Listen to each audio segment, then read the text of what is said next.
gentle ladies and lady men.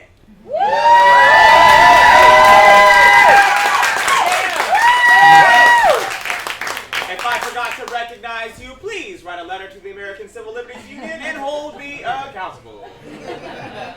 Tonight is a very special night because we are closing out Every Word Poetry's inaugural theatrical production, A Blasphemy of a Good Bad. By Michael Hatcher. If you know Michael, he's been honing his craft for the last 2 decades on the slam poetry stage.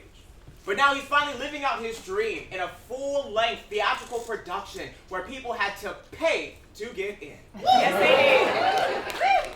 But of course, if you come to our Monday night open mics, you already know about Every Word Poetry. And if you don't, it's actually a part of a non-profit conglomerate called the Poet House, whose mission statement reads as such. The Poet House cultivates a care-centered community of spoken word poets by uplifting the marginalized and building spaces where art is a catalyst for change.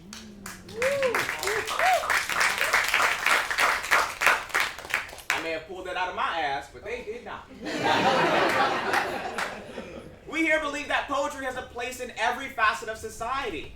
It's not just for the church house, or the gin house, or in the journals of children way overdue for therapy. Because if little Susie is talking in rhyme, call the lady because it's time. The art of the spoken word is one of the oldest forms of human creation. In West Africa, griots used poetry to trace genealogies and keep family archives. In the Middle East, poets were drafted into the armies where they would recite their ballads amongst their fellow soldiers to drive up morale and defeat the enemy. So can you imagine a world where spoken word poetry has a place in every part of our community? Tonight, you're going to have an ensemble of poets before the main act. And because spoken word poetry is only as good as the audience wants it to be, I'm going to ask that if you hear something that you like, you snap your finger. You might even want to clap your hand. How about stomp your feet? You can even say a few words of encouragement. Amen. I know that's right. And since this show is so audience-driven, we want to make it known that we need you to take care of yourselves. We sport an open door policy, so if you get too upset or too excited, feel free to exit. No one is going to look at you strange. You will be inspired to laugh, to cry, to text your daddy, I hate you for what you did to me. And then turn right around and say, I'm sorry you tried your best. I'll be the one guiding you through tonight's experience. My name is Tender René, and I think it's high time that you get a proper introduction.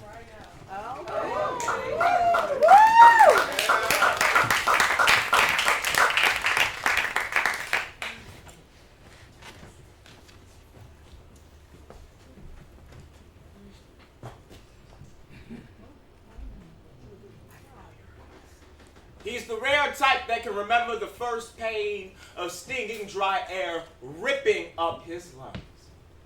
White hands reaching into the black depths of mother. 6 nights of coaxing, but he kept pulling up. Refusing to be lynched by the miracle of birth. They tipped and tacked at the baby, but the infant child refused to wail. So mother performs her first act of love, and she beats on him till he's a shade below brown skin, and thus begins the howl of infantile misunderstanding. She asked for a white swaddle and a cup of water that she spoke tongues over. She splashed the baby's forehead and dedicates him to her mother God. 15 minutes old, already wearing baptismal whites. But he wants to be his own man. Be entirely dedicated to his own God. He just didn't know where to find it. At 7, he received a bike. Glory be a handlebar and 2 wheels wrapped in chain. He now had means to come and go. And maybe he'd find the cooling waters that drown heathens and spat out saints. That's when he broke his addiction to tacit acceptance. He knew mother was a violent lover. It's what made her the darling of the Delta. But she was real clean about it. Never more than one at the same time. No men with wives have to be old enough to lie about what they want in life. She cries after sex as if she's ashamed to have been driven to that lust that she prays against. She'd make herself a kingmaker. So when she was upset about them men making her suffer even 1 second of loneliness, they would regret the day when the oil refused to pour. And he was on the prowl for the same thing. So he built prayer closets using couch cushions and beach towels. And there he shut his eyes so tight, he grit his teeth. He sent all the blood to his forehead trying to imagine his God, but all he saw was the light show behind his eyes, and then he'd pass out from squeezing his brain just short of hemorrhage. After that, he knew he had to find his God elsewhere. He took that bike at 15 and he sought his Lord even after the street lights came on, even after mother came home. Pastor suggested that she lock the deadbolt, but when he didn't come back, she thought to herself, he too old for a whooping. He ready to be punched in the chest. On day 4, mother starts dusting her knuckles. On day 10, she starts counting the knuckle for every commandment he's surely broken.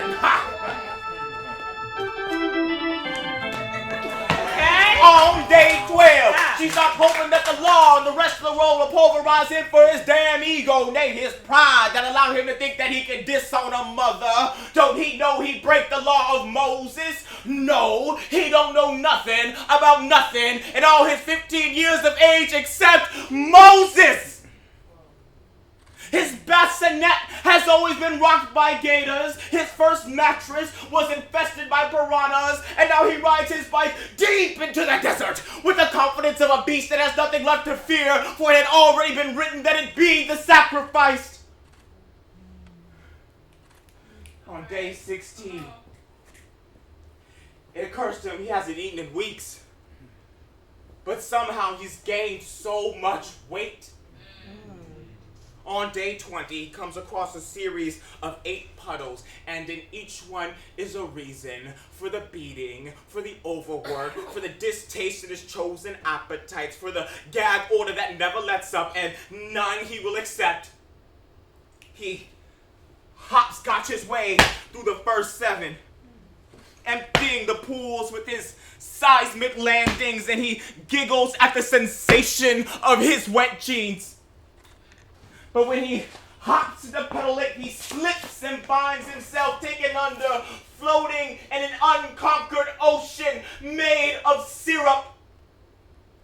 Water rushes his lungs, but he's breathing just fine. He opens his eyes. To the left is mother, in stasis, in vitro, heart beating half as fast as she tries to defy the umbilical cord warming her throat. It's attached to her baby, and when he jerks, mom rides. Unconscious, but he can tell she's begging for mercy. So out of grace, he swims towards her, unwilling to strike her with the same force that started his heart. So instead, he cries that these are the waters from heaven that cannot kill. That she was going to have to drink a flood if she was ever going to have a chance. He screams, manifest, until the sound waves cut the molasses in half. And he and mother are sitting on a narrow strip of sand. With a gasp, she coughs up bile, sees the world anew. With a black hand reaching to help her to her feet. Thank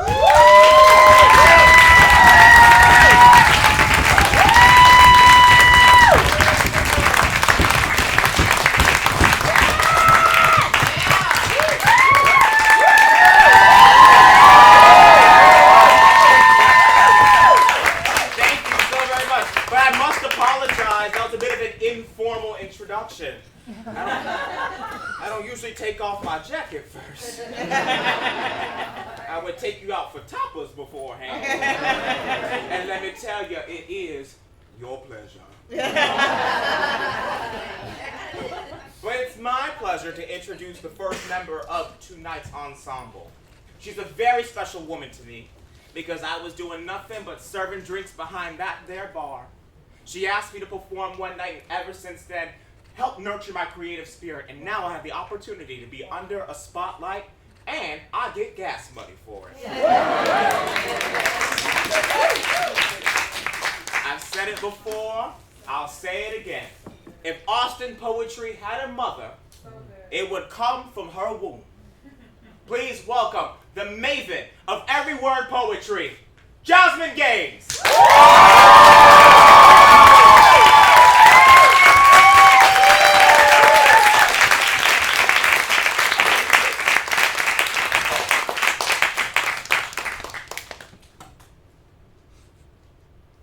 When I was a little girl, I loved to play with dolls.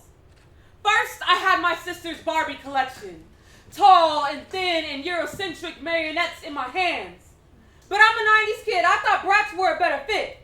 They were short and thick, more inclusive. I loved them all. I was never jaded by a Chloe. For Sasha, I was super grateful, okay? I was a puppet for Yasmin, but of course my name is Jasmine. One day, my father took a comb to a funky fashion makeover doll, synthetic strands. And with one hand around her neck, he said, "All woman's hair should look like this. Plastic, polymered in my head." My mom liked dolls too. Porcelain. Porcelain. Flawlessly flushed, unliving portraits of perfection poised in the dining room. I always zoomed past them, but they caught up in my sleep. I wished a porcelain doll was dead. I always wanted a dollhouse. I never got one of my own, but today I'm furnishing the emptiness inside my mind. I'm inviting you inside. Come sit with me, please. And I couldn't care less what anyone thinks about the colors painted on my walls, the cleanliness of my thoughts, or how I keep the lights bright because I have this whole place to myself. Well, at least until my cerebrum stills, I can't remember most things. But there's someone's baby doll in ankle-lace socks following me around, groaning my name, leaving my mind cold. She asked to come in. I tried everything to exorcise this envious figurine holding me back from living freely until I realized that the haunted doll was me. So today I made a room for her with all her favorite things. Special edition playthings, Hello Kitty in the color pink. I told her everything will be okay despite what her doe eyes have seen and who she was compelled to be. Deciding what it is I need for the very first time, I am building a home inside of me. And the velvet on the love seat is green. There's a garden tub that runs oatmeal bathwater so I won't color over this skin of mine. And this home is lit by battery-powered candlelight. Here, I play pretend until it becomes my real life. Happiness is uneventful, so I spend my time making something sweet out of the bitterness I consumed. No more making believe it was nourishing me. No more making excuses for why I couldn't be the woman in the good dreams. I slept on my own reveries. What's a dollhouse without a room of one's own? What's a doll with a landlord, a master, a government, a little girl dictating the words she speaks? I am almost 30 and finally learning what it means to live for me. I've tried everything. Just ask what my toys have seen. I wished for a better life, and I became life-sized. Can't you see it in my smiles? I ask myself, can I just be? I conjure creations from my carcasses, stitching and pinning a new life. I concretize catharsis. I'm content in a life without a pink house and a swimming pool because I am moving out of misery, moving into majesty. This is not lonely. This is not sickly sweets. This, my dear, is peace. And when I'm ready, I'll embrace what's next for me.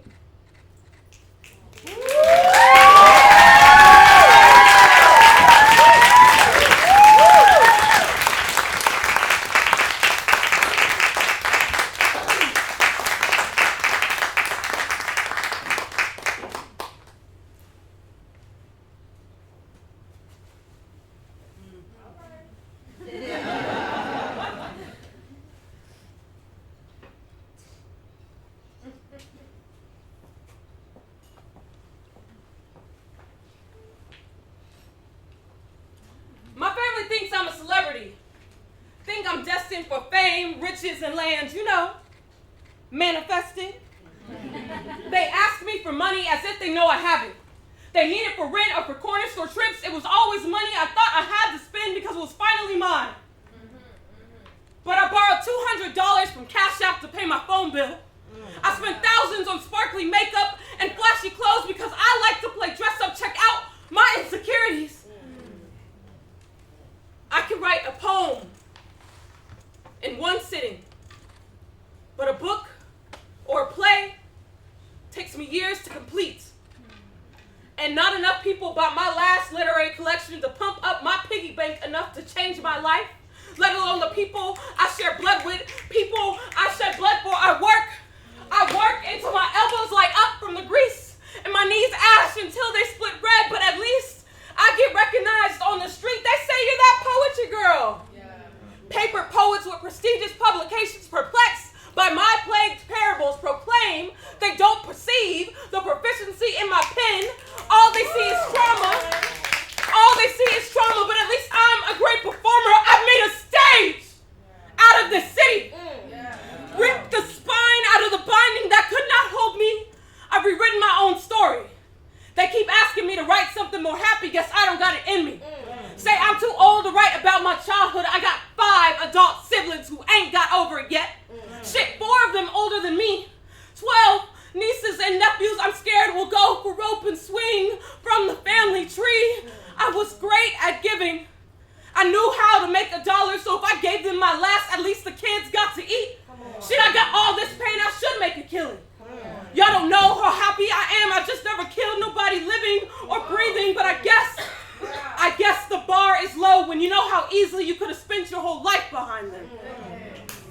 But yeah, I guess I did make it. When I see the alternative, yes, I do have something to be grateful for. I didn't make something out of nothing. I made something out of a life of subservient obedience, sexual objectification, instilled insecurity, and systemic exclusion. I'm intelligent, bright, sharp, diligent, gifted, and talented, and yeah, I've been called a genius.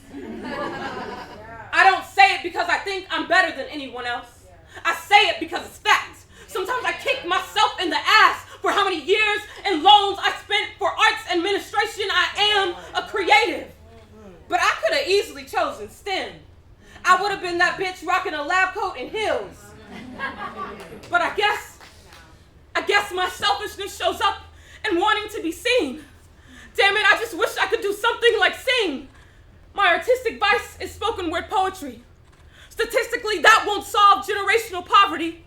But still, I've shared space with my greats. It's hard to believe I deserve it. My imposter syndrome says, who am I to walk around with celebrity wordsmiths? But the truth is, these poets should be so big they have to walk around with giant guard stiff-arming stands from their face. But instead, they're reigniting rhetoric at our local slams to preserve the legacy of their names when they were made champions a few times these past decades. But poetry is the literary genre that gets paid the lightest. And if I dare treasure how it falls from my lips more than it spills from my pen, some might not even call me a poet. But at least I got recognized at HEB. At least, if this is where I peak, I got to see the skyline from my balcony. At least, I escaped a life so bad my family thinks I'm a celebrity.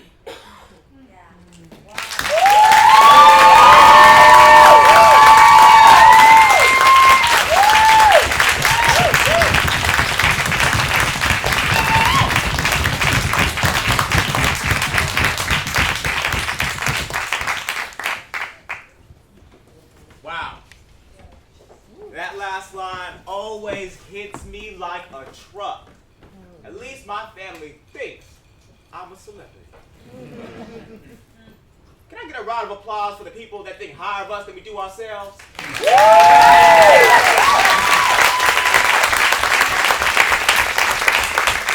It's true. My mother is here right now in the top row.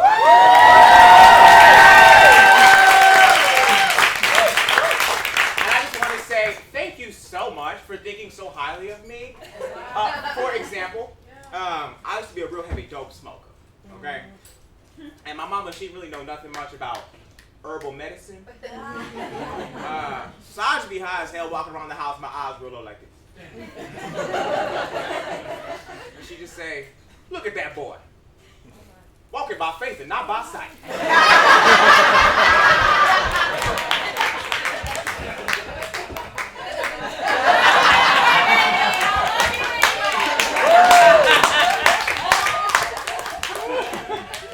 But bringing up our next poet, let me tell you, she's the scientist of poetry, okay? She mixed together her acids, her bases, making up all the magical chemicals down in her laboratory at the Texas State MFA program. Yeah.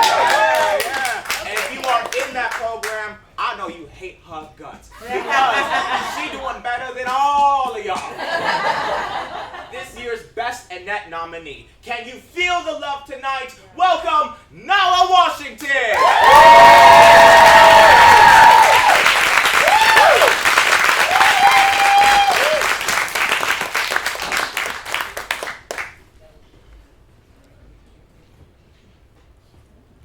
I heard that honesty is a poet's greatest weapon.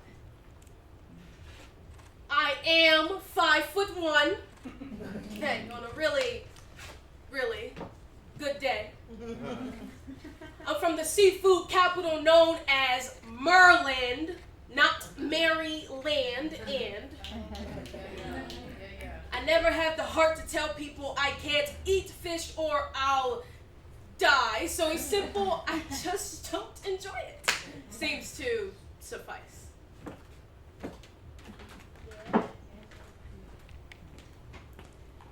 First thing, every morning, I brush my teeth and sharpen my tongue. I break fast with a mouthful of metaphors and swallow the similes. I am a writer about experiences. I got this cycle drilled in me, thinking through my fingers numb, bleeding onto my keyboard where pain is involved. My poetry evolves. I hate it.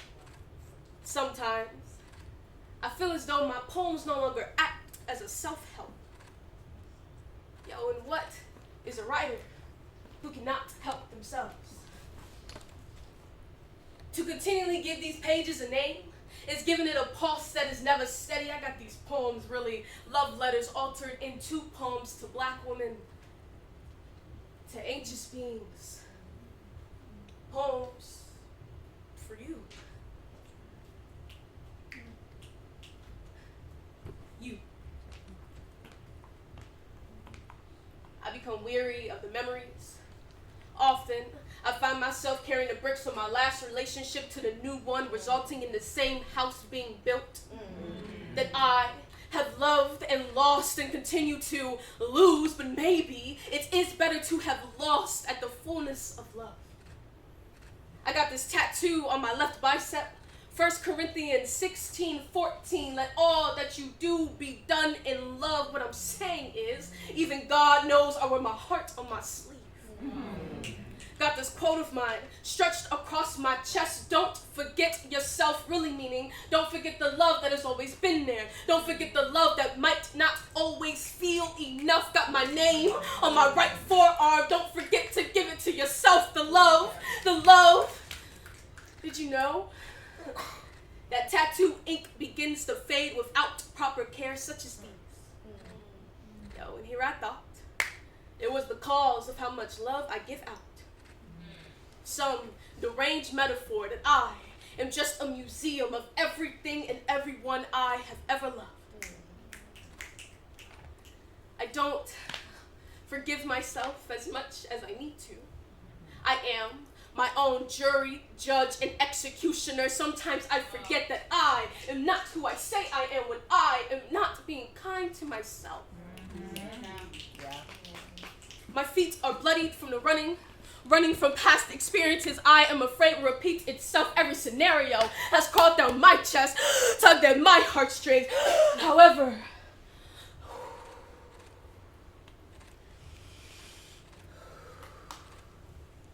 getting the wind knocked out of you is a great reminder of how much your lungs love the taste of air.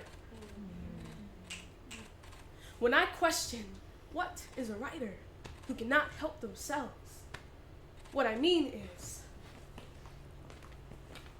I feel like this actress. I hold millions of blockbusters within me, and no one has ever seen behind the scenes. No one has ever clapped once. Yeah. I won an Oscar for best performance. Sometimes I don't feel like I am writing for myself. Sometimes I feel like the kind of museum that's been reduced to a tourist destination instead of a sacred space. Come on now. And I remember the times people have come to me saying that my words touched them. Children saying, what I do sounds like rapping. They want to do this too. I inspire. I aspire to be a good poet. My father tells me I got this light or something placed inside of me, that when I walk into the rooms, they become a little bit brighter. Isn't it ironic? Within the earlier drafts of this exact poem, I stated I like the sun. It never stops shining, and sometimes, y'all, I wish I was like that. This is the type of honest I am with myself when I am alone. The kind that kisses me goodnight. It continues to wake me up each morning for another routine.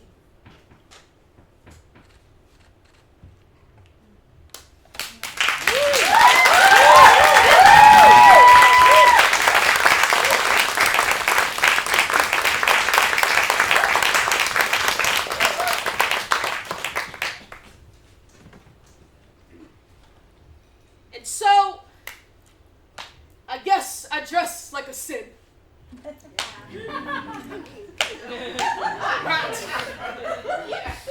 I guess I helped this man break a commandment or two, you know. Being all this woman, this body of water most men are not Moses enough to tame. And you be an inadequate being. Your saliva far from the holiest of waters, your tongue far from spitting any type of blessings, and so I guess I dressed like a sin that day. I could locate the red, see the sea parting from my legs. I let the shower water consume me. Memories trickling down flesh and skin long after you've already invaded this space, and you got to wash your feet, your hands, your mind, and the betrayal. The crowds moved out your way when you walked, treated you like you were some Jesus. Wow. Yeah. I have never met such a false prophet. Whoa. And I know that my God be within me. I want to feel baptized in between this wet. I want to be resurrected and made new in the water. I try to get clean. I tried to get clean. Drowning in all of my silence when I stopped speaking out about it. People have never called me victim. The game has been set to survivor. They refuse to send a search party for my voice. For my story. For this body, I lost it. When I met a man, Moses, enough months later, I was trembling to the fact that his face could be so easily replaced with yours. Yeah. I wonder if he can see me in all of my breaking. And so, I guess I dressed like a sin that day. I be sinner because no one told me after whenever water comes, you will feel guilt for being wet.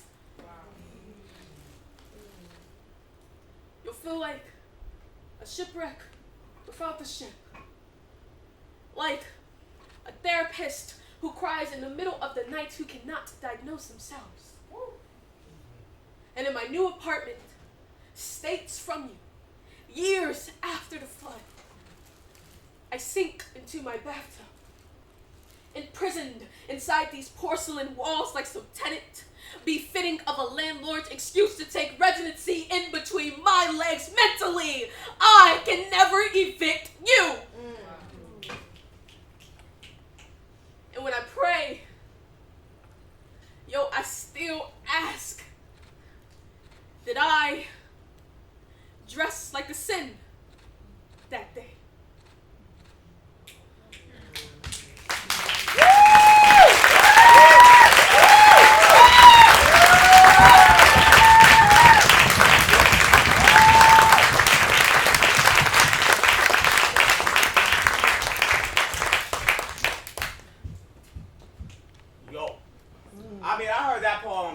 Times over rehearsal, but tonight I think I was really processing it, especially that line when she said, "I think I finally met a man Moses enough." Because I think she talked about my last talking stage. And from the sounds of it, I think it was being double time. Lady, don't you hate it when you with a man and he do wrong by you, knowing good and damn well you gotta overlook some things just to be there? Yeah. Yes. Let me tell you about Moses. First of all, that nigga hairline violated parole and is on the run. And the safe house is all the way in his back pocket. And then his mama couldn't cook worth a damn. Okay? She had this, she put the marshmallows in the sweet potatoes. And if you don't know why that's a problem, come see me after. Right. She didn't swirl it, did she? Yeah, baby, no. She put the marshmallows and the sweet potatoes on top, talking about some, this is how we do it in the South Side. I said, the Beaumont Penitentiary? Hey, not too much on Beaumont. For my folks with a clean record, Azkaban,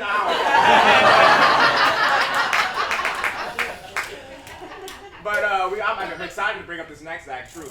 Why? Because I first met him at my first poetry slam, right? And when I tell you he eviscerated me and sent my lip chat to my mama in a rap box, sure did. And the worst part of it is that I really went to that poetry slam really needing that money. It was $200 in the pot. I took all the gas I had to get down to Rich's Gallery, and you know, when you're real desperate, you think the Lord answers the prayers of the desperate, you're gonna win this money, right? He knocks me out right before the final round. Worst part is, he's so nice. He goes, you're such a great poet. I hope to see you more. You know, I'm a big fan of your work. You really deserve to be on this stage. And I was like, motherfucker! If you're really trying to be my friend, take this rope and pull my car up the road. Like a nigga on a husky sled. Mush, nigga, mush! But he deserved that money because he's a poet with surgical precision. His words are gonna cut you and you'll be gone before you know you're bleeding. Please welcome to the stage, the Blacksmith.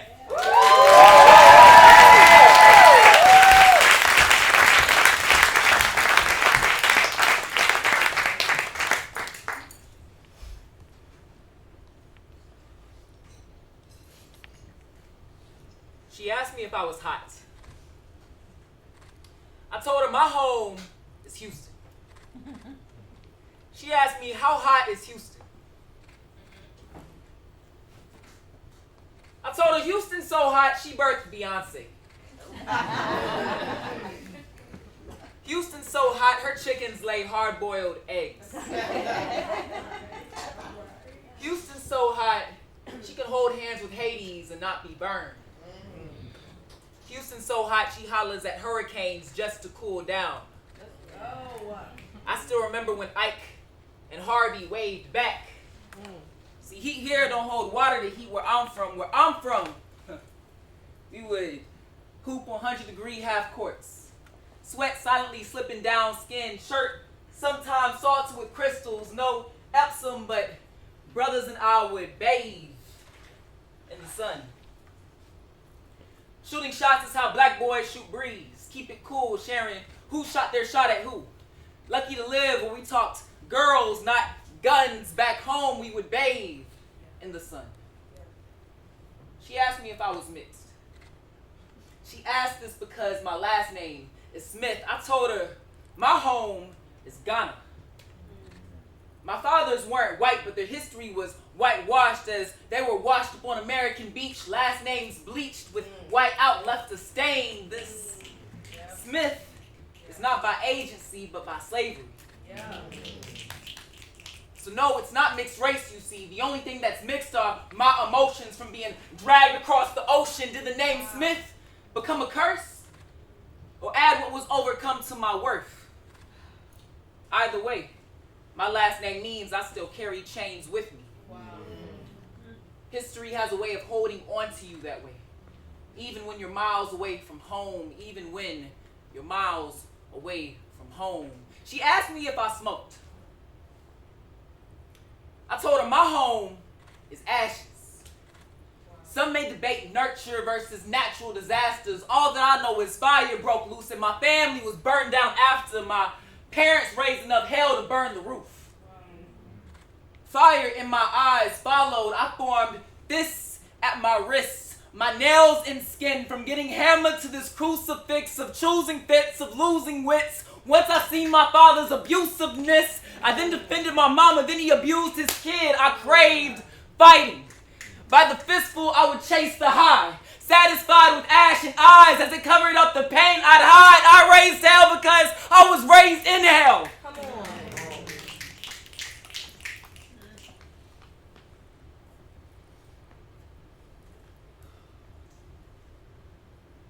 In hell. Smoke, I wanted all of it. You asked me if I smoke. My home's ashes were the starter kit. She asked me if I had ever been arrested. I told her my home is behind bars. Always the ones I write though, except that one time when things went left. First time I was behind a bar, my pen didn't sign off on. I put an X on expression. Suffocated my emotions so that cops would let me breathe. Normally when I'm angry, my phalanges form punchlines, but this one time my fingers forgot how to form fists. Locked lips, the first time spoken word could sentence me to silence, so I stayed quiet as strip searched and stuffed in metal cage, metal cuffs where I met a rage. I thank God it was contained. I was released from being detained. Wow. But the PTSD in my brain got life. I went home, but brought those bars with me. Brain still in a jail cell. Girl, you should come visit me sometime. Come visit me sometime.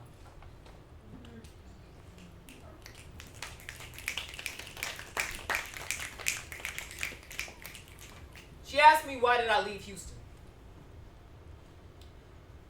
I told her my home is always leaving. Wow. My best friend in high school was a shelter. We would abide in the library. Cells between the shelves, she knew me.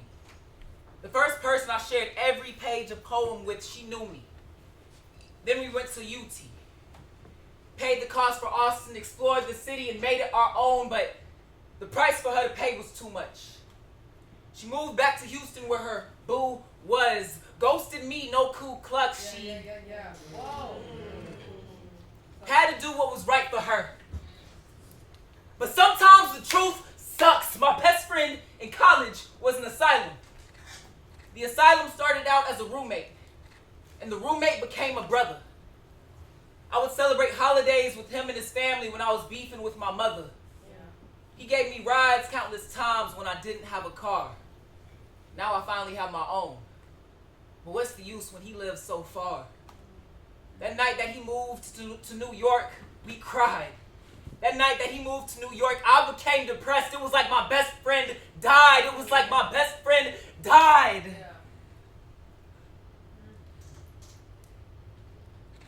She asked me if I went to church. I told her my home is Jesus. My best friend died. I told her my home is Jesus, meaning my home gets gentrified. America grew on the Nazarene's home, washed his roots out with pesticide, grew trees that committed treason, like the one disciple who left the tribe. Prioritized doors, deacons, and dollar signs. Spat on the people they left behind. I told her my home is Jesus, meaning my home is homeless. My home is poor. My home was hung on the cross, a perfect man for trying to lead people to the Lord. My home was broken.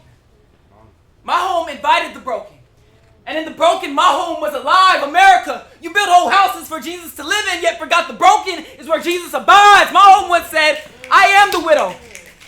I am the poor. I am the orphan. My home said, I'm here every day. I'm more than a Sunday service. My home gets gentrified. I struggle remembering what my home was supposed to look like. I see a poor man, and I drive away. Not because I think that it's right. But what I've been taught is I don't have time today. Home always had time today for the thems, for the theys, for the hated, for the ashamed. And home wouldn't have it any other way.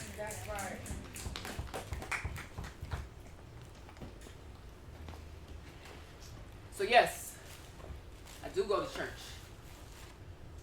But when I go, I grieve. Because there doesn't feel like home. It's just a place where I meet and leave. She asked me why I was crying. I told her my home is at the feet of God. This year's been hard, as I became aware that every home I loved and lived in housed pains regardless of the roof that my spirit ran to. Houston, Ghana, my family, my brain, my friends, my Jesus. So lately my home's been on the floor, in my tears, on my knees, and at his feet. 4 little words splitting the silence when I don't have the words to speak. Some may judge, I say hush. I've got way too much to grieve.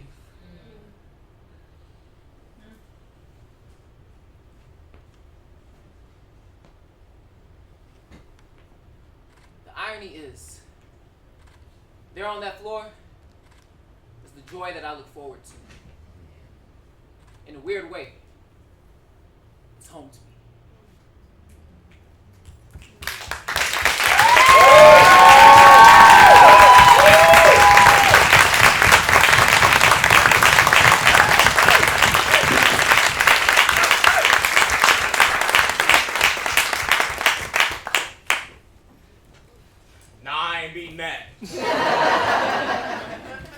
Actually, we had a rematch yesterday at the Underground Slam.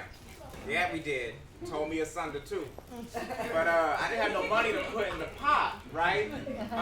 So I was also, the bet was that if he won, he could use my ass for Thanksgiving dinner. It's gonna be the ham. So come December, I'm about to be 50 pounds lighter. But I think it's about time we took a little bit of a break.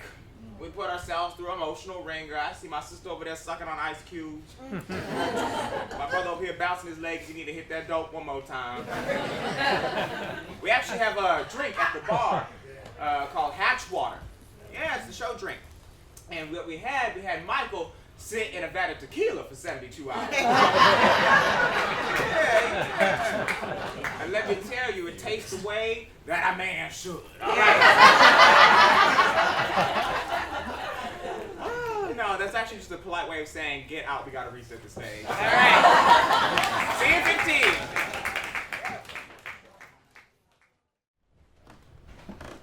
How was that, y'all? Woo! That's right. Y'all gonna get a little break, y'all get some drinks in? Excellent, excellent. Y'all leave a couple dollars for the bartenders? Yeah. All right, you better support poetry and wage workers. Yes. Come on. What you over there drinking? Filthy martini. a filthy martini. Somebody call Oxford University Press. Bad bitches drinking filthy martinis. Uh-huh. What about you? Ain't drinking nothing? I drank. Yo, you ain't drinking no more? I loaded up again. What about you, baby? Same. All right, word. What about you? It is a gasket girl. Okay, I love that. But you ain't got no drink in your hand. I'm driving. I drank earlier. Oh, she's driving, so it sounds like to me you think you're better than me. She said I'm a bald-headed alcoholic and my alcohol still. Her exact words. She said my liver looked like the seat of RuPaul's ass. Oh my Lord. I heard it. Clap your hands so we should jump up. Wait, I need everybody on my side. But we finally have made it to the main event. I struggle, honestly, to introduce this man because, to be honest with you, I don't like men's poetry. They just don't really be in touch with their feelings. There's only so many times you can hear a man say, "I hate my bitch wife" in rhyme. You know what I'm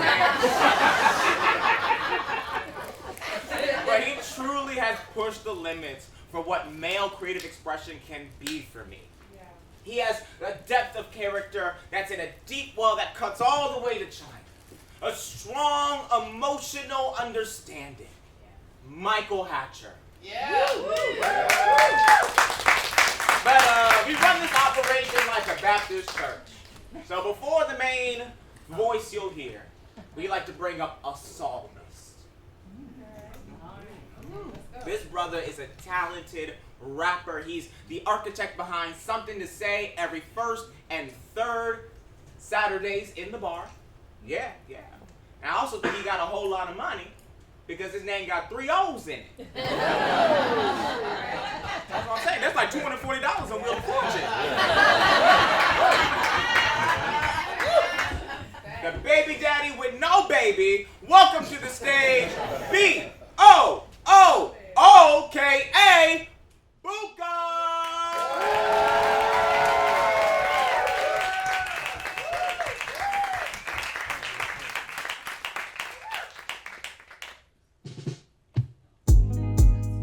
How y'all doing tonight? Hey, ladies and gentlemen, if you got somebody sitting next to you looking good, make some noise one time. Okay. I go by the name of Boooka with 3 O's, man. I wrote this song about my dad, man. Let me get a show of hands of anybody got daddy issues? Okay, I'm in the right place then. Okay, we ain't never worked things out. Hey, let's go. They say it's better late than never, but I never could have predicted we'd be severed. At an instant I'm tripping, back home by my first suit at the age of 22. Just to look good when they buried you. Things changed, but we didn't get a chance. 18, left the crib, never called, never planned. Didn't really get along, couldn't stand from each other. We was blind, you was loud, I was quiet, never spoke in my mind. I was hurt, I was crying, I was mom, picked my side, it was urgent, I'm dying. Every day that went by was a day I survived. I was 11 years old at the time when the trauma arrived. You telling me to be a man, I ain't even knowing how to be a child. Self-expression, I was not allowed, now I'm grown, but you gone, and I found that we ain't never reconciled. Hey, we ain't never worked things out. Hey, okay, we ain't never reconciled. Okay, recover from this hurt I found. One more time. Okay, we ain't never reconciled. Hey, we got them daddy issues, right? What I tell y'all? Okay, we ain't never reconciled.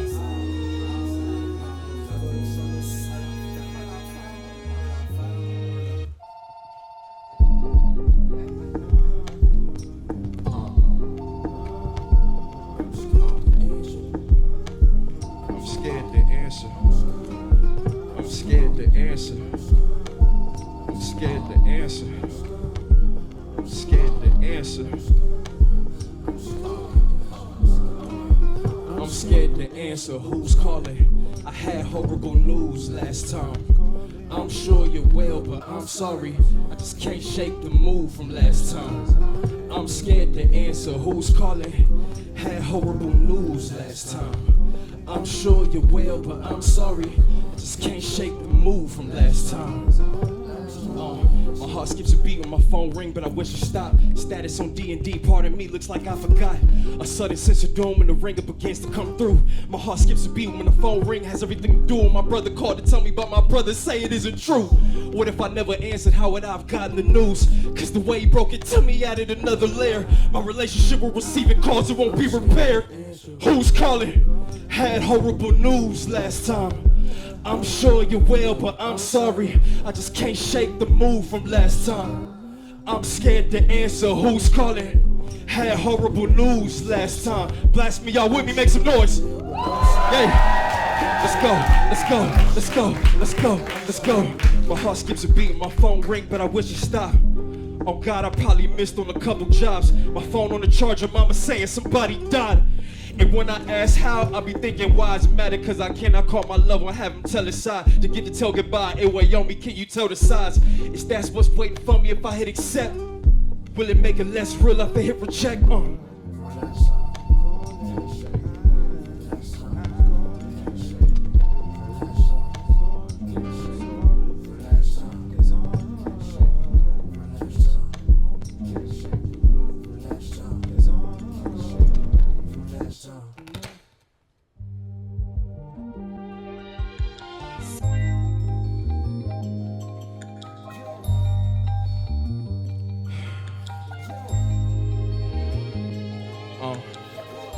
First time I ever wore a suit, my daddy's mama had passed. Second time I ever wore a suit, it was my daddy's time to be had.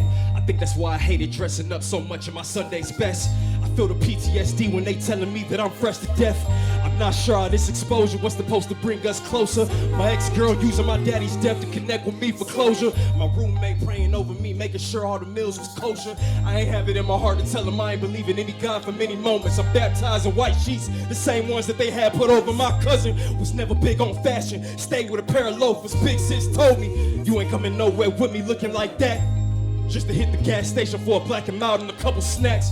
Image is everything, you can tell a story with your clothes. Certain things that I hate to wear, cause what had happened years ago. Image is everything, my diamonds blue, my chains is gold. Yo, I said, image is everything, you can tell a story with your clothes. There's certain things that I hate to wear, cause what had happened years ago. Image is everything, my diamonds blue, my chains is gold. Yo, hey, okay, when I say good, y'all say bad. Good. Hey, good. When I say Michael, y'all say hash. Come on, Michael. Michael. Michael. Hey, Michael Hash, you hear, man? Make some noise one time. Hey, we got one of the best poets to ever touch the motherfucking earth. Michael motherfucking Hatcher. This is Blasphemy is a good bad. Thank y'all. Let's make some noise one more time and get Michael out here.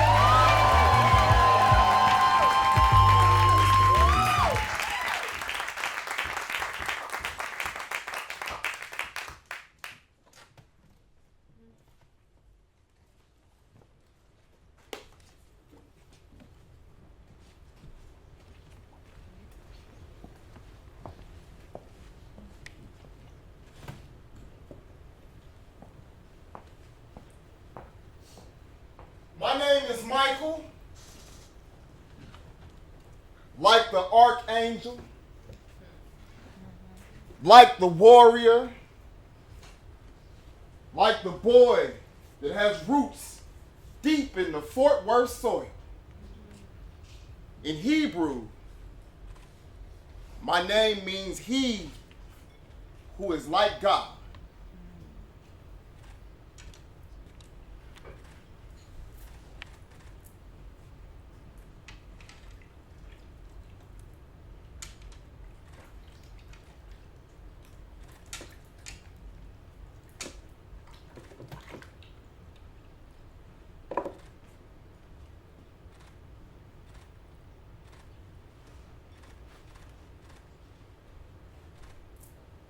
So the only logical conclusion is that God is made of chocolate. And that would explain why all the people I love come in gold packaging and there's nothing sweeter than forgiveness. My name is Michael. It means he who is like his father, the attorney, the one who would spend his mornings practicing court monologues in the mirror. Means sometimes I stare at my own reflection and practice telling people what they want to hear. I'm okay. we're all okay. Everybody's doing just fine.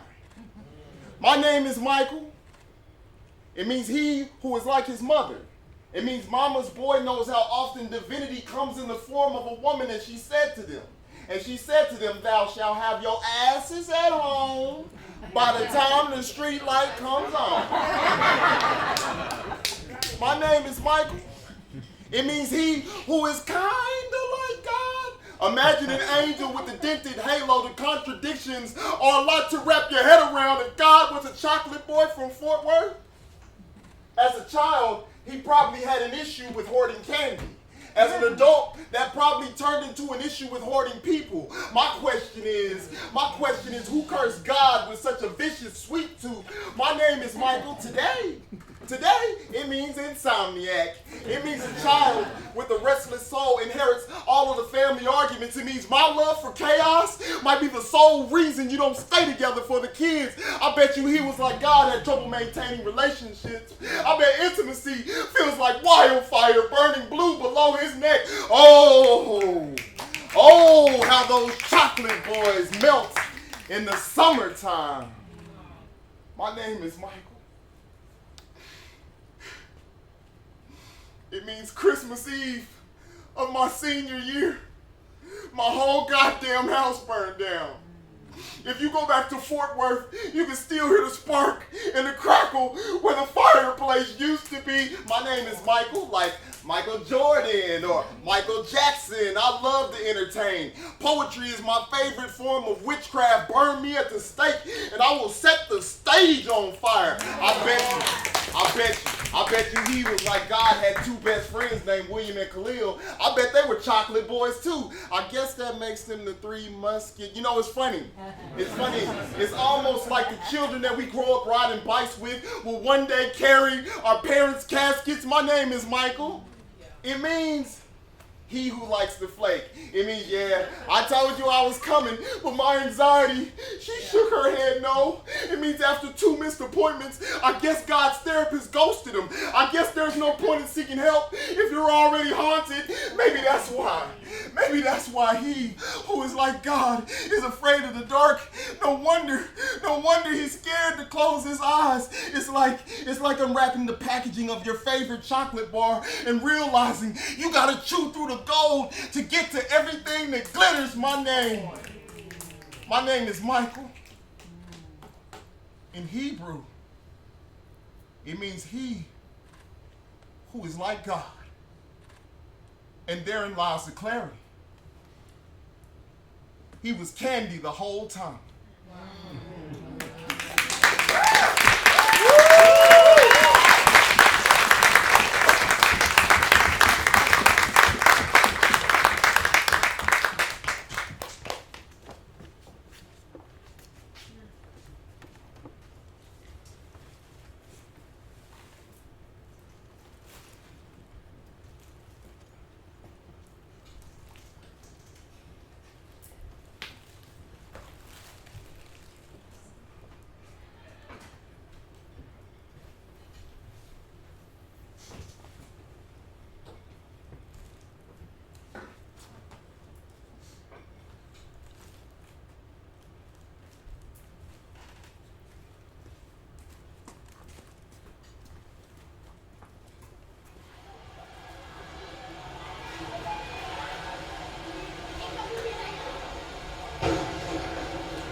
When I was a kid, I used to take swimming lessons at the YMCA with my little sister. They really taught us the basics. You know, we would hold the wall and kick. We would put our faces underwater for 5 seconds. We would move our arms like we were really swimming. And I was cool with all of that. The part I wasn't cool with was that damn diving board. It was this weird fiberglass blue color. Check this out. So at the end of every class, they would have us line up and take turns jumping off of that stupid flimsy diving board into the part of the pool that was 8 feet deep. Now, I don't know about y'all, but 8 feet deep and swimming lessons should never go together. 8 feet deep might as well be 125 feet deep at that age. Not to mention the height of the board above the water. You might as well have been asking me to jump out of a plane. So here's the setup. You got one instructor on the side telling you when to jump. You got one instructor in the water waiting. And waiting. And waiting. Because I wasn't doing it. Dude, that me. My little sister, mermaid daredevil. Jumped right in there. Not me, every class went just like this. Now, here it goes. Walk to the end of the board. Look down. Shake my head no. Walk out. Every class. Walk to the end of the board. Look down. Shake my head no. Start crying. Walk out. That was until my dad came. Now back then, my dad was bigger than an oak tree. Yeah. His roots covered so much of the ground. He was my hero. I didn't want to make him mad, but much more than that, I didn't want to disappoint him. So here's the setup. You got one instructor in the water, waiting. You got one instructor on the side, telling me when to jump. And my dad is staring directly in my eyes as he's walking towards me. I don't want to disappoint him, so I know I have to jump this time. So I'm at the end of the board. I see the instructor. I see my dad. I start crying, and I...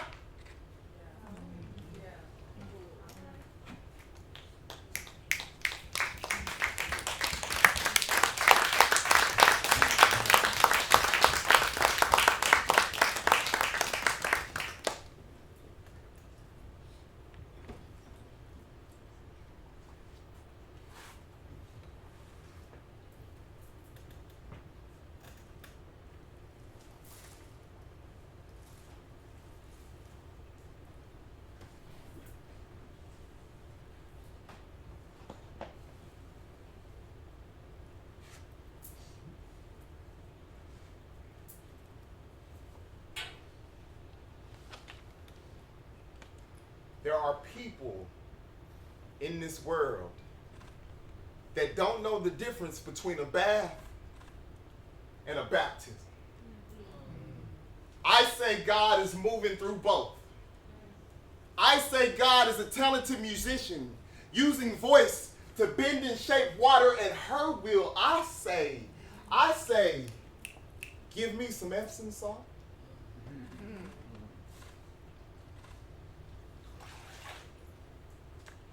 Some bubbles, a couple candles, and I can give you a clean religion. That's my truth. That's the moon and my mom's legacy to me, and she said to me, boy,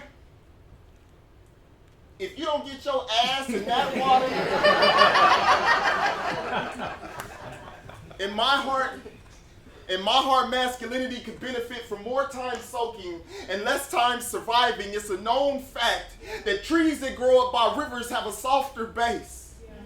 They don't get mad as easy. They have a lot more patience. I have a daughter of my own now. So now that I have a daughter of my own, my only thinking is that I need to be with her. So I tell her, I'm happy to have you where you are. With a little bit of Epsom salt, a little bit of bubbles. It's only right that the women in our family gave birth to her first bath. There are intricate steps into creating something beautiful as a child. As a child, I once watched a classmate peel a butterfly's wings off. Today, I still cry at the thought of so many flightless monarchs. It's a harsh reminder. It's a harsh reminder of all the times I bit the apple and then tried to blame it on Eve. It's a culmination of all the stones I threw and then tried to hide my glass hands, baby girl. Daddy has a bad habit of shattering himself for the privilege of playing in dirt. But you came out with the purest smile. And I'm so grateful to the women in my life who taught me the difference between a washcloth and a hand towel. Now, I can tell my little one there's always a place she can go. I can remind her that any liquid she is submerged in is holy water. And Daddy loves you. And Daddy also loves a Sunday evening bath with some Epsom salt, some bubbles, a couple candles. Dare I put a little bit of lavender in the water? Dare I release the weight society rests upon my shoulders? Lord knows you can't be anybody's savior till you got too many crosses to bear. Believe it or not, my mother taught me about a place we could go to forsake our burdens. It's a place where the grip of gravity can't reach. Shirley Hatcher taught me that black joy is an act of resistance. But at the same time, ethnicity means so much less. When the goal is to get clean, I'm a spiritual being. But I've never been one to put my faith in the skin tone. I believe where there are people, then there are commonalities. I believe in hope. I hope everyone knows the sky never promised us 24 hours. Oh, my Lord, Lord, Lord,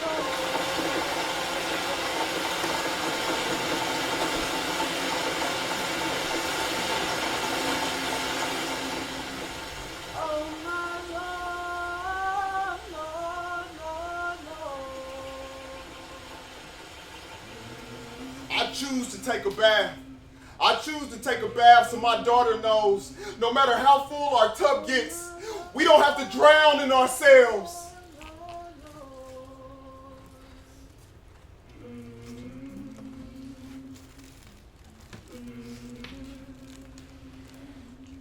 Oh, my Lord, Lord, Lord, Lord.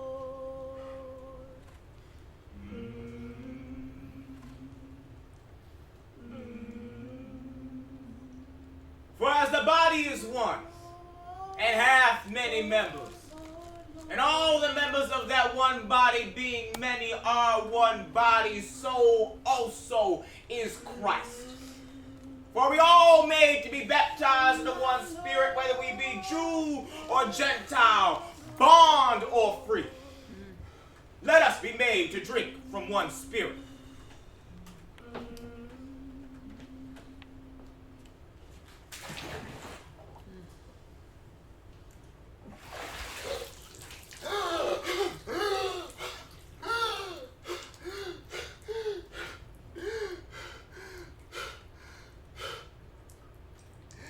I will teach her that she doesn't have to be afraid to bring everything to one place and let it all go. Michael rowed the boat ashore. Hallelujah. Michael rowed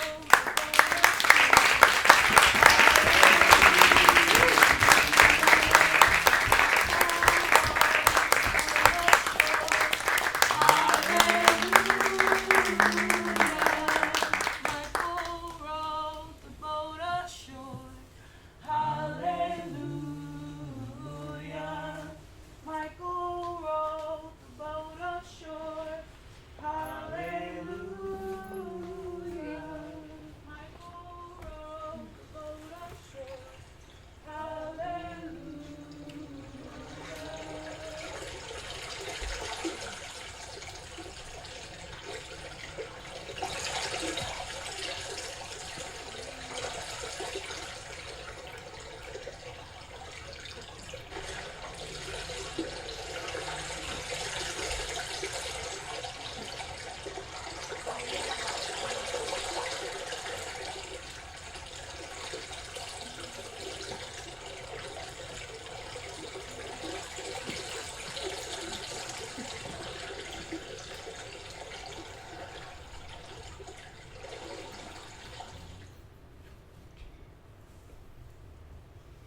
Malone. I didn't do my homework. But guess what? I got a good reason this time. Okay. Are you ready? I fell asleep. But hold on, Ms. Malone, hold on. Cause it wasn't just any sleep. I fell asleep. And I dreamt that I was doing poetry. There was a crowd of people. They were watching me. And I think they paid to get in, Miss Malone.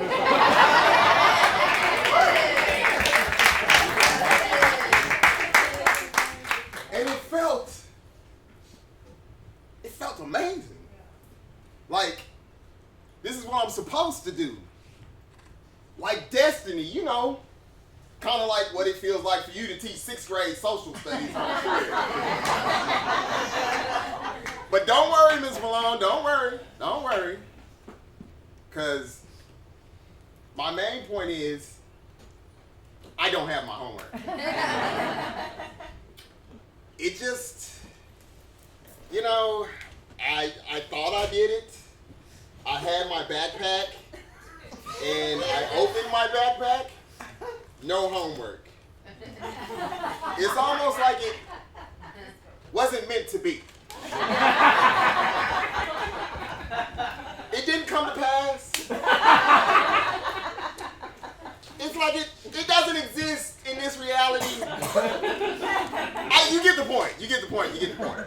But I want you to know, Miss Malone, even though I didn't do my homework, I'm going to be on my best behavior, so you don't have to send me to the principal's office again. Hey, Miss Malone.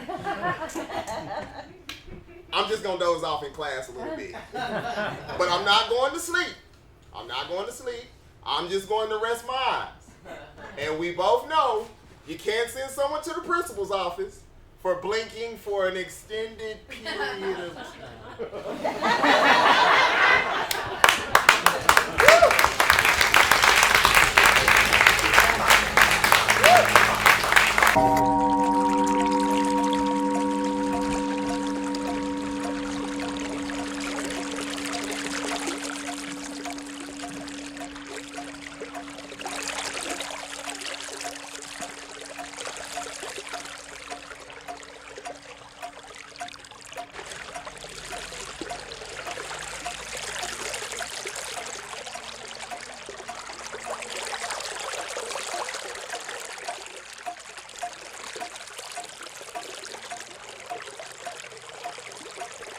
Don't judge me for this, white people. Dallas Slam. About to do some poems before semis tonight, getting ready. Why is it pointed up your nose? Pointed up my nose. 17 times. I like random coup. Yes. This is your team. Don't shy away from it. So, you got to look at the addendum. You got to. Every contract. Yeah. Man, put it on Facebook and we all agreed to it. Put it on Facebook and everybody agreed to it. It's Wednesday. Been here for 2 days. We got our feet wet. First bout tonight. I've officially decided to change my name to Michael Hatcher, the God of Poetry. Oh, God. The best ever. Nobody better than me. Because I think that's the most fitting title. I think it's God, like... There we go. Like, Zeus ain't got nothing on you. Shit. Getting ready for Dallas bout. Then we got a bout after that. Miss G, you ready? About 5 o'clock in the morning. It's cold in this motherfucker here. Word slams! It's cold in this motherfucker. To my niggas, I give my life. Place me on a cross between 2 niggas and I will show them paradise. It takes a strong man to admit he's weak.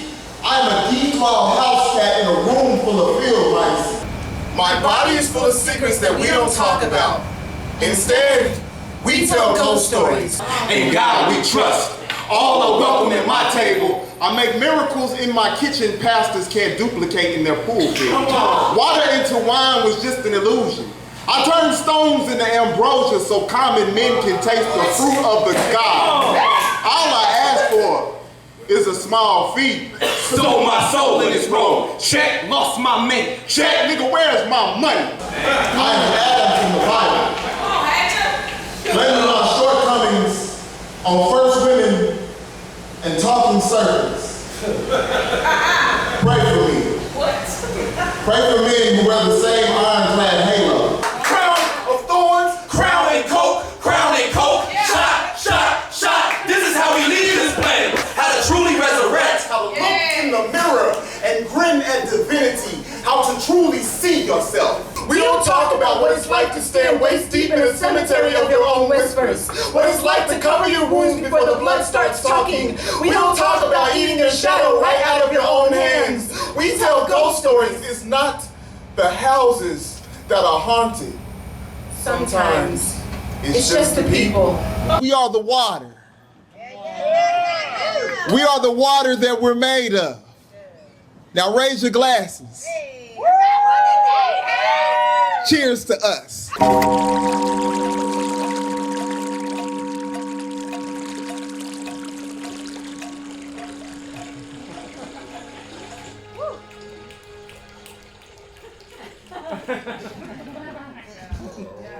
Whoa, whoa. Where am I? Ms. Malone? What's going on? Oh. Where am I? What's going on, Miss Malone? Oh. Why am I 40?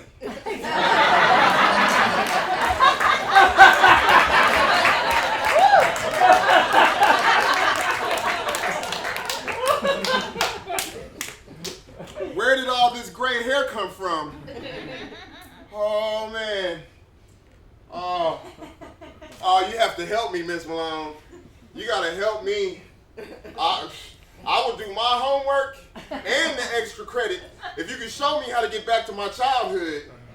Oh man. Miss Malone, I will do my homework and everyone else's if you show me how to be a kid again. Oh my God. Please, here's my bag. I got my bag. Wait a minute.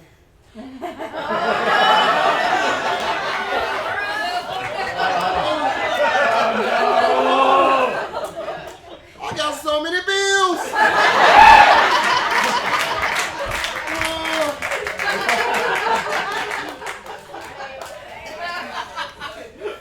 Prostate exam. Miss Mom, you have to help me. I'm not built for responsibility. I'm built for class clowning. How do I get back to my childhood? I promise. That's what I'll do. I'll tell the principal that you're the best teacher on staff. You know me. You know I don't have a problem with embellishing, okay? Maybe I'm not helping my case that much. I don't know how to navigate this. I'll be quiet in class. Oh my God. I'm 40. Help me, somebody. Help me.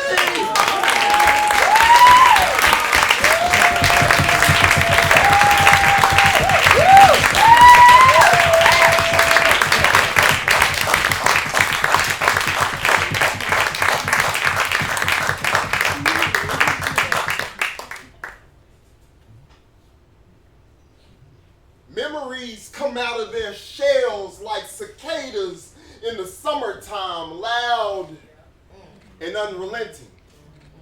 There's a rhythm to this dance. It sounds like snapping. Similar to humans, sometimes insects take years to shed a body. When my daughter was born, I cremated my childhood. I carefully showed her how to sprinkle her own ashes underneath an old Christmas tree. I miss my toys. One of the first gifts I got was a stuffed rabbit named Buddy. I used to tell him all of my secrets, and he would laugh at all of my jokes. Have you heard the one about the boy that gave up on his best friend? Life will not hesitate to cue the laugh track. That's when Father Time shakes this snow globe the most. And my parents grow more gray with every flake that falls. But if you walk inside of my mama's house, she will cut you the biggest piece of German chocolate cake. And my dad will greet you with a smile that can disarm an assassin. I'm a product of the house I grew up in. I'm a mini version of the man that used to carry me on his shoulders. I love my family.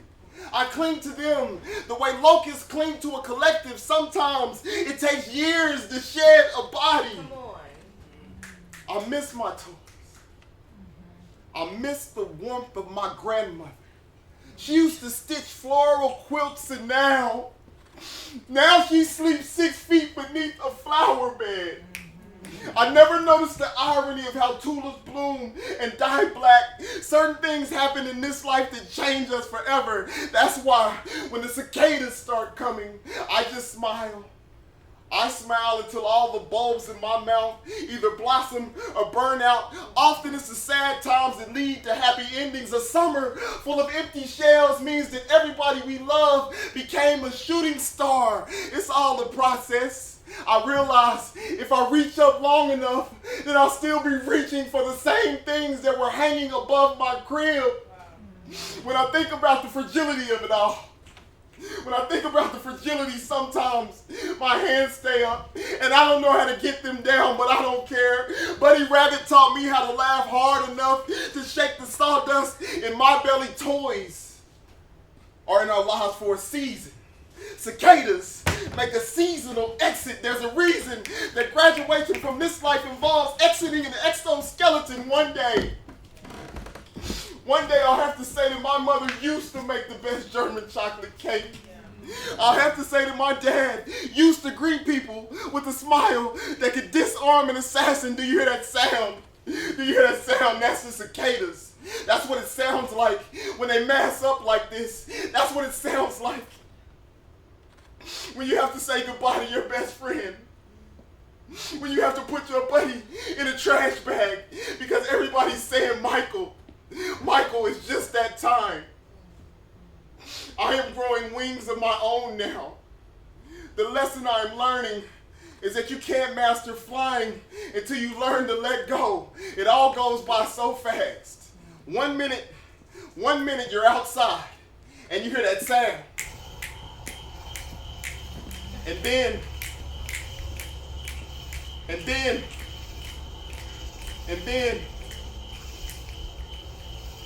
it just stops.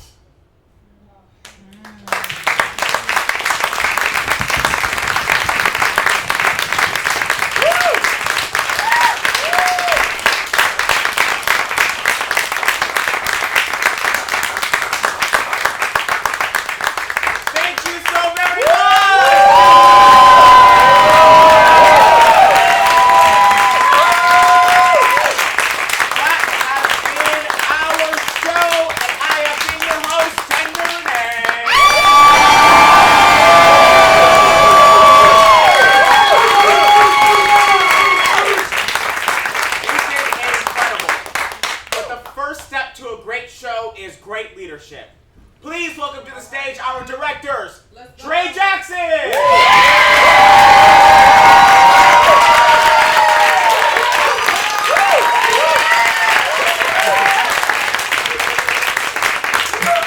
Jasmine Games,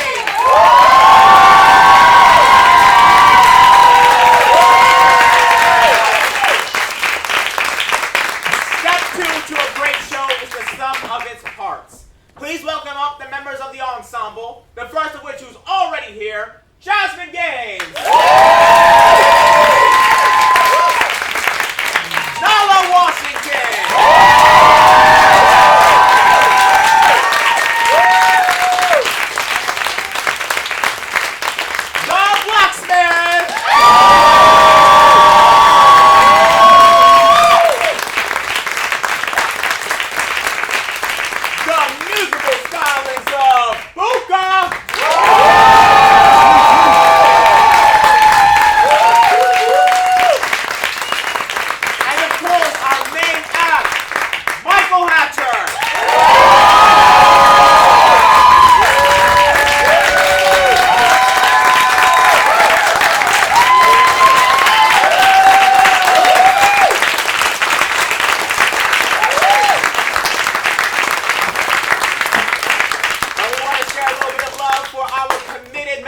first ensemble who showed up to help with the show tonight. Tiffany Rose!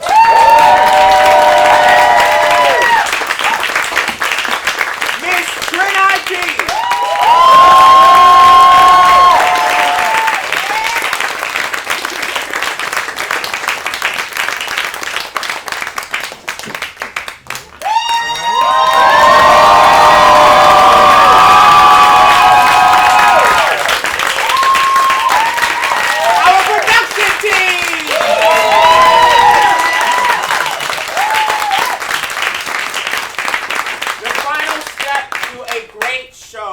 It's not just those that have all showed up to be here, but it's also the ephemeral.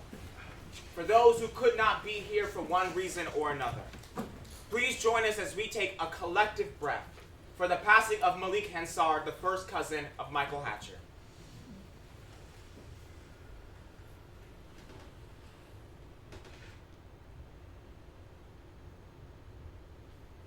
Thank you for your participation in that. Now it's time for the hardest part. Every Word Poetry is a 501c3 nonprofit, which means we make no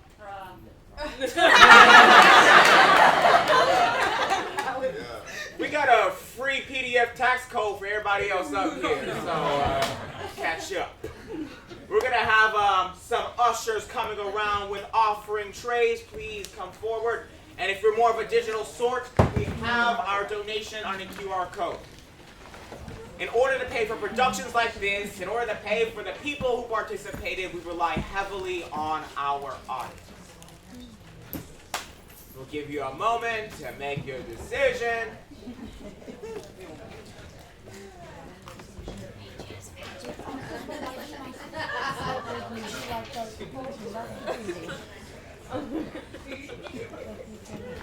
I got that in the oven, girl. Thank you. I got you. Press down, shake it together, running over. Blessings running over. Press down. All right. That is the closing of the Blasphemy of a Good Bow.